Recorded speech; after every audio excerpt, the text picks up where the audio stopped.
Well, hello again, and welcome to the Super Bowl here in Lower Sackville, where we're ready to bring you some fantastic bowling once again. Match number 9 lined up today in the mixed doubles for the Frame Plus Art Candlepin Challenge. 8 bowlers to bowl today. Those 8 bowlers, of course, making up 4 teams, and they promised us lots of great action down there on the pins. I'm John Graham in for Bruce Stephen. My co-host today is Patsy Weir. Patsy, you were along last week, and we saw a couple of real close games. We certainly did. As far as first and second's concerned, anyway. Yes. Last week's scores turned out very well for Sylvia Best and Greg Clements. They had a total of 231 bowled very consistently with a 115 and a 116. Lynn Toffelmeyer and Danny Harvey putting together strings of 110 and 117 for 227. Those were the 2 that move onward. Those not making it last week, and a big surprise, Betty Kelly and Trevor Feltmate bowling a 211. They were just not in the hunt at all, other than for a couple of boxes. They were a little late getting started last week. Rhonda Owen and Dave Julian never really got out of the chute. Dave coming up with a couple of bad breaks down there, and Rhonda picking up a couple of marks, but not enough to get that team started. So Betty Kelly, Trevor, Ron, and Dave just not making it this week at all. However, making it all right for this week, we have 8 competitors on the lanes. We're going to meet the bowlers now as we take a look at Paulette White. Paulette White is one half of the team of her and Graham Lassen. Paulette bowling a 99 average currently, and does have a career high single of 145. She has a career high triple of 366. Her partner, no stranger to bowlers around the Halifax, Dartmouth surrounding areas and throughout most of the province as well as the U.S. Graham Lassen. Graham currently bowling an average of 123, has a career high single of 187, and has a career high triple of 468. Wow. If I have 160 in 2 games, I think it's pretty good, Patsy. Sandy LeBlanc is one half of team number 2. She's currently bowling an average of 101.2, has a career high single of 153, and a career high triple of 392. Only 8 pins away from the elusive 400. Jeff Sampson, he's the other half of the team, currently bowling an average of 117. Jeff off his game a little bit this year, I think. Has a career high single of 178 and a career high triple of 443. Team number 3, consisting of one half, is Innika White, and Innika currently bowling an average of 99, has a career high single of 134 and a career high triple of 353. Her partner in crime today is John Kewen, no stranger to TV bowling, and is bowling up a storm these days, we hear. He's currently bowling an average of 112, has a career high single of 176, his career high triple, a very impressive 454. Boy, these guys have come to bowl today, I think, Patsy. I would say. Team number 4 today consists of Pauline Murray. Pauline bowling an average of 99. Her career high single is 145 and a career high triple of 361. No stranger to bowlers from last year. This guy making quite a name of himself, Scott Toffelmeyer. Scott's the other part of the team. Scott bowling a career high single of 163. He's got a career high triple of 413. His current average 111.8. And these guys really know how to turn it on when the heat is on. There's going to be lots of heat today, I'm sure, as we get our first bowler up on the lane today. Paulette White, one half of the White and Lassen team. All set to throw the first ball.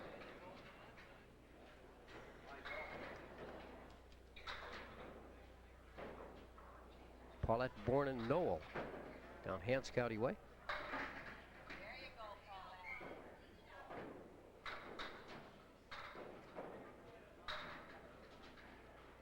I think that threw her just for a minute. She thought she had the whistle from the lob line judge, but somebody's squeaky shoes. I don't know what that was. Yeah. I heard a noise there. Yeah, I think Paulette heard it too. She had a surprised look on her face. She kind of looked over at the lob line judge. And Mel was just sitting there, not doing a thing. Very unconcerned. There it is again. Told her to bowl on. Yeah, somebody I think is bowling a few lanes away from where the action is going on here for the TV bowling today. They have those squeaky new shoes. Yes. They forgot to oil them before they came in. I hope that doesn't throw anybody off their I game. hope not either. Wow. That is close to going down. Well, it still looks like it wants to. Crazy glue on the bottom of that one. Well, that's a good start. 2 10s. Well, if you can't get marks, that's the way to be. That's right. Our next lady up today, Sandy LeBlanc. Sandy, born in Halifax, makes her home in Lower Sackville these days. Sandy bowled extremely well in the ladies series last year. Yes, she did. Very steady bowler. Very accurate. Very accurate.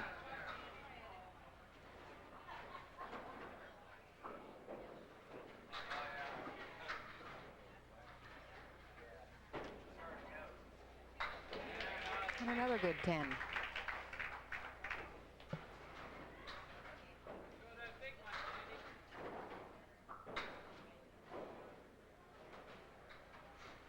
Sandy, the mother of 3 children, lists her family as her other interests and hobbies. I think that Along can with be bowling. said. I think that can be said of any mother. Just Well, I about. think so.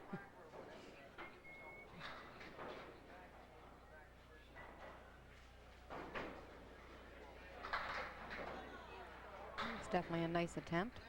That big 392 triple that Sandy had took place a while back in the Winter Carnival. That's the Winter Carnival tournament that takes place in Dartmouth every year. All right.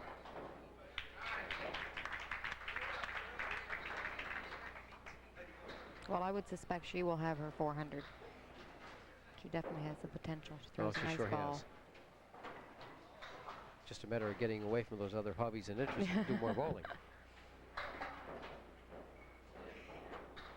Annika White on the lanes.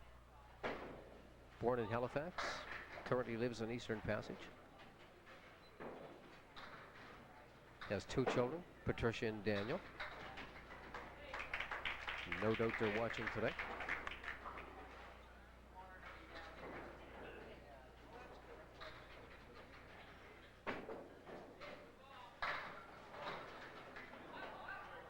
Kind of a bad break there for a second.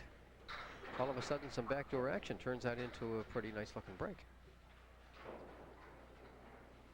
Even the wood is rolled back out of the way.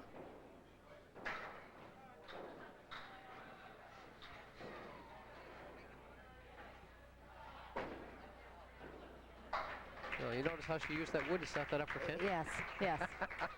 Just rearranged it a little bit there to make it useful. I wish we could do that for marks.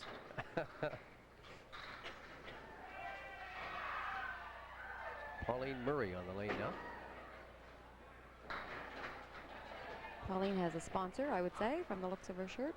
Yes, she does. Fader's Bottle Exchange in Lower Sackville.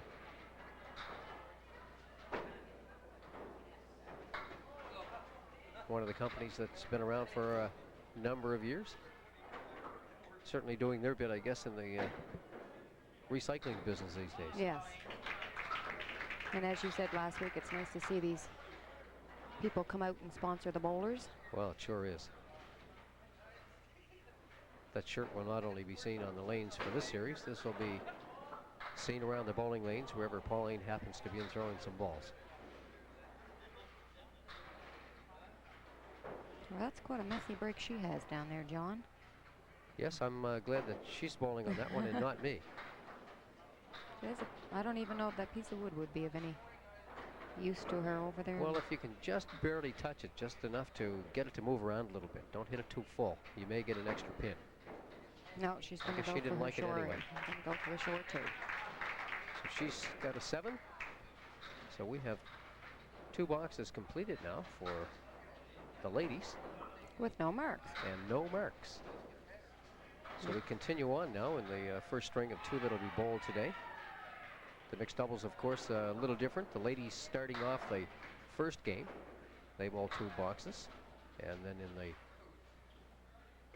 gentlemen's turn to bowl, they bowl the next 2 in the same string. And in the second game, the men start the game off. Graham Lassen off the front pin just a bit on the first ball. Almost makes the spare. And comes up with a 10. So they're perfect so far. 3 10s for the team of Paulette White and Graham Lassen.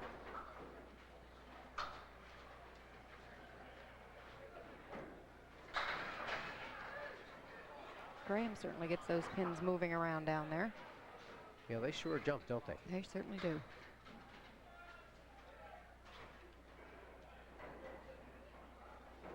A lot of action on the ball.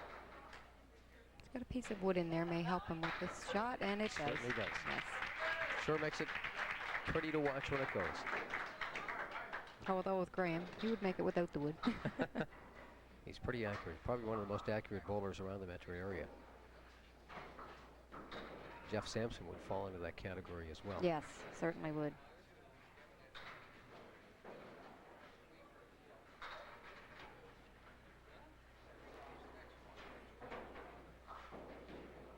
But certainly bowled against these gentlemen on many occasions in various tournaments and leagues.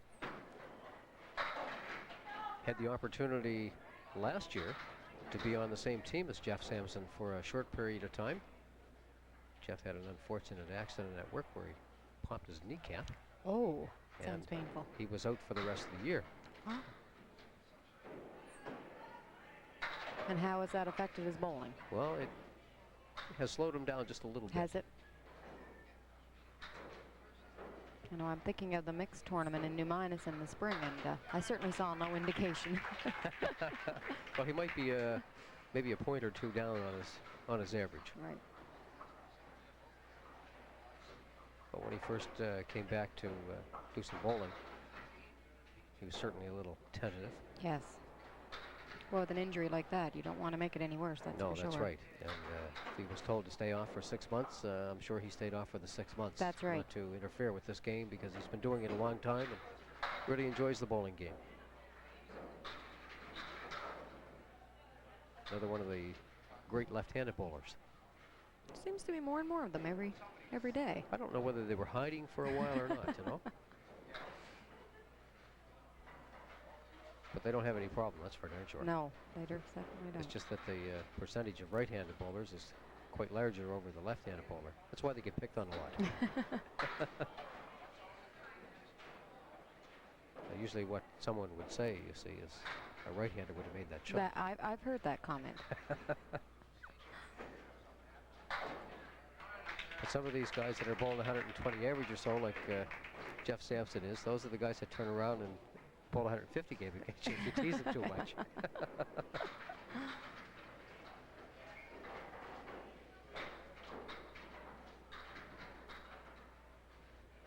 John Kewen coming in with a sponsor today, Beacon Insurance.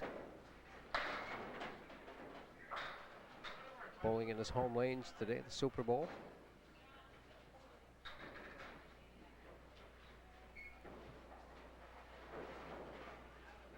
And what happened there? He must have got it out a little bit too Got far. that out just a little bit too far. John says one of his bowling highlights was something that really didn't concern him too much in one way, because he watched his son win the provincial 3 times now. Really? So that's quite a thrill. That's quite a thrill. It's a lot to be proud of. Says one of his future goals is to throw a 200 single or a 500 triple. Oh my. But I don't doubt that he'll do either one. Well, I think if you're on your game enough for a 200 game, hopefully you're going to have 2 other good ones and That's get the right. 500 triple all in the same night.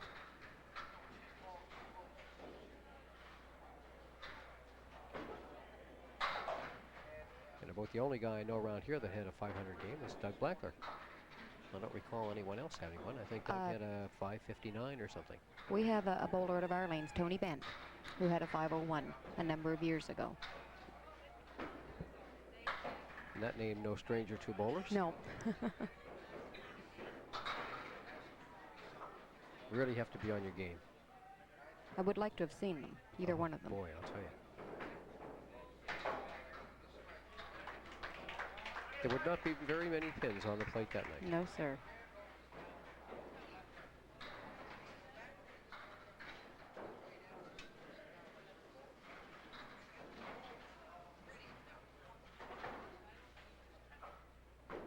Scott Toffelmeyer on the lane now.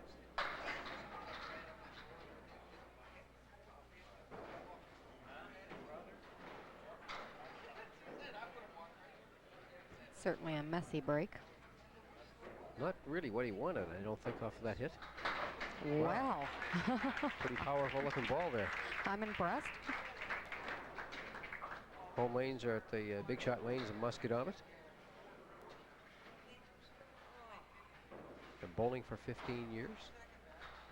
One of his bowling highlights was his very first 400. Got a big count on that. And the wood rolling back in on the pin. Only thing is, he's got one there in the front to contend with, too. Try to get by that one. If he can just drive that one straight back. And he did. A big, powerful ball. Yes, he certainly does. Well, that's 2 big marks in a hurry for Scott Toffelmeyer. First 4 frames completed now in match number 9 of our first game of 2 matches today at the Frame Plus Art Candlepin Challenge. We'll be back with a short review of the first 4 boxes in just a moment.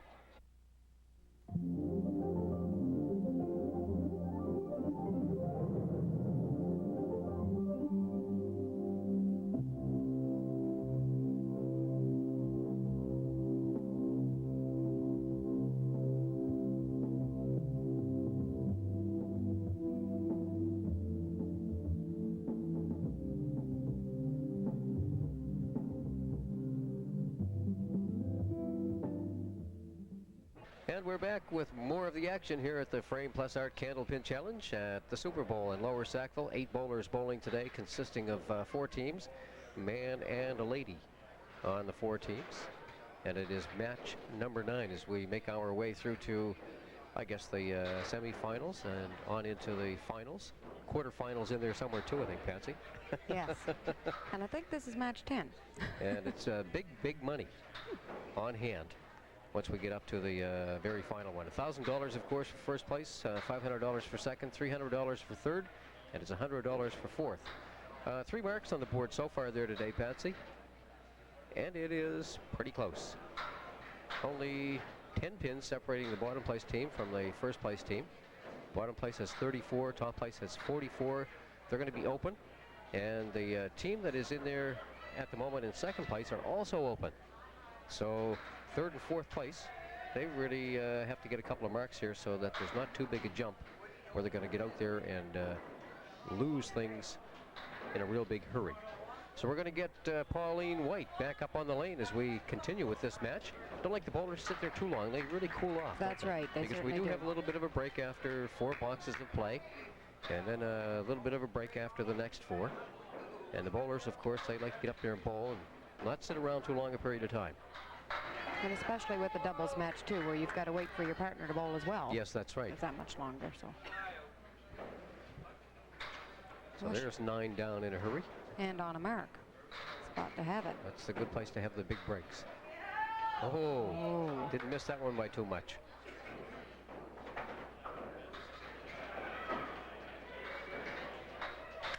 No trouble at all, she says, on the third ball. No, always easier with the third ball.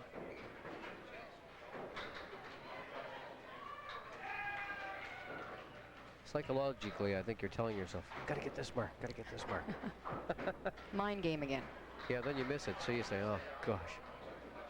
Then you just pick up the ball and throw it. Throw it. So easy. That's right.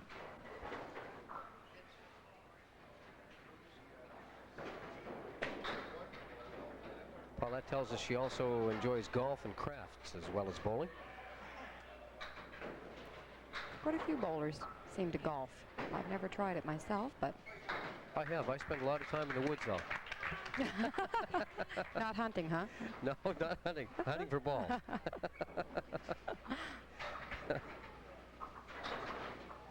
Yeah, a lot of people, they just go out to play golf, and I go out and bushwhack. You know?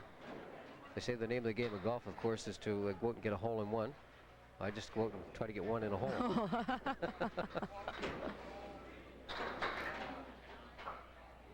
Well, that's a bit of a bad break there for Sandy.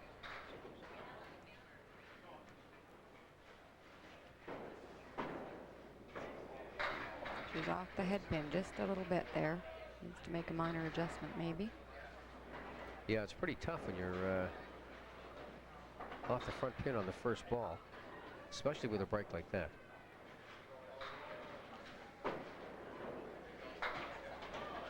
Well, she found it that time and picked it out all by itself. Well, once you're off a little bit on the left-hand side, then you've got to go on the right-hand side, really, where they're thick, to try and get the best possible pin count for that frame.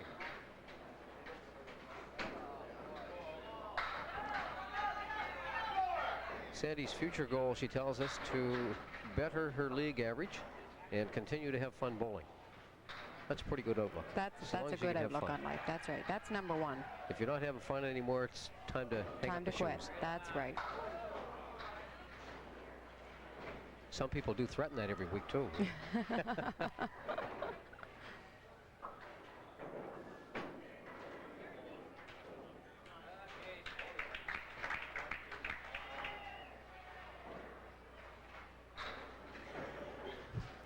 So the team of Jeff Sampson and Sandy LeBlanc are still waiting for their first mark. 7 under par at the moment, 53 after 6.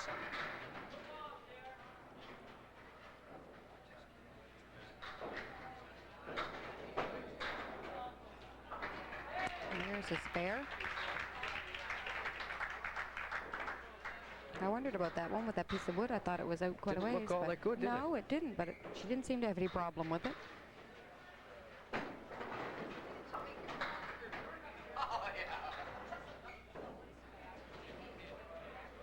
Hennigan tells us that along with bowling, she also enjoys photography and playing pool. Playing pool always kind of reminds me of bowling. You still have to put that do ball the in same the right thing with spot. the cue stick. That's right. Yeah, you still got to hit those things in the right spot to put them in the pockets. Here you got to hit the pocket to put them off the plate.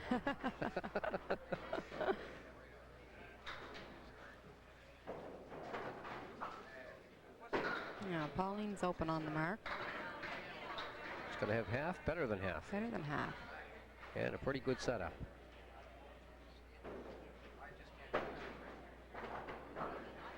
Oh, just brushed that one. Don't cruise them.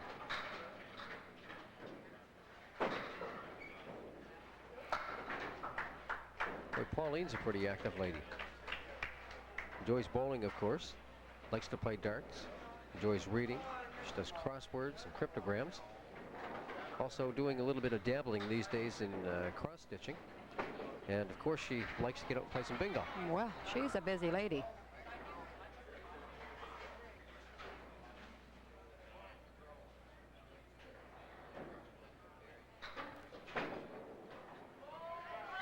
Oh, nice try there. And the elusive corner pins are both still there this time. Yeah, it's not an easy pin to knock down, these corner pins. Oh, she has one of them.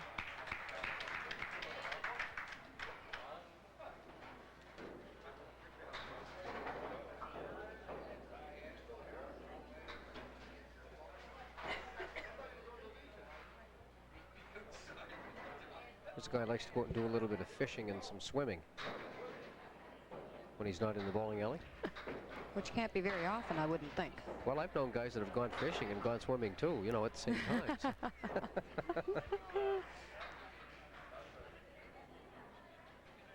Some of these guys are such klutzes, you know, you get them in the woods. Oh, nice try there.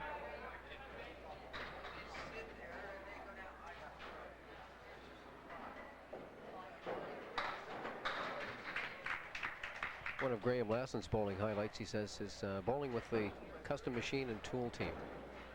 Which he does well. Bowled with them for a number of years now and has a lot of fun.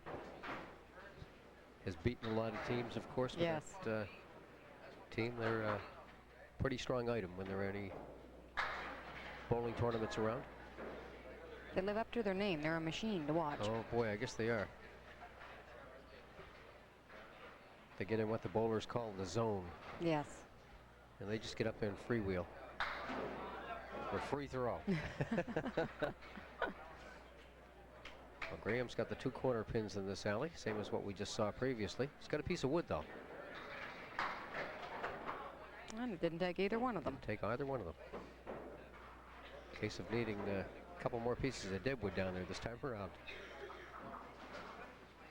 Well, this game isn't getting off to quite the start we thought it might, John. Well, you know, sometimes this happens. You have bowlers in there with a high average. They just can't seem to get it going. But I usually find 2 with the high average bowlers. They're not going to be off their game 2 games in a row. No, that's for sure. If they are, they might want to think about hanging their shoes up.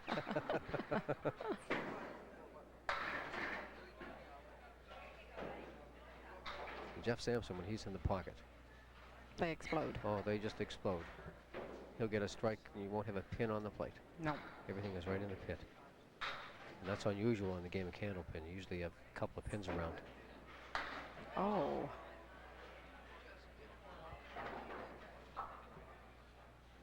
Well, that was a pretty good hit.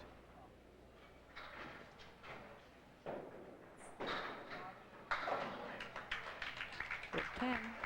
Jeff Sampson in today, sponsored by Lacey's Octoloni Irving. That's Steve Lacey, All right, another Steve. fine bowler. Right. Yes, I know, Steve. Certainly a guy you'd like to have on your team and not be bowling against him.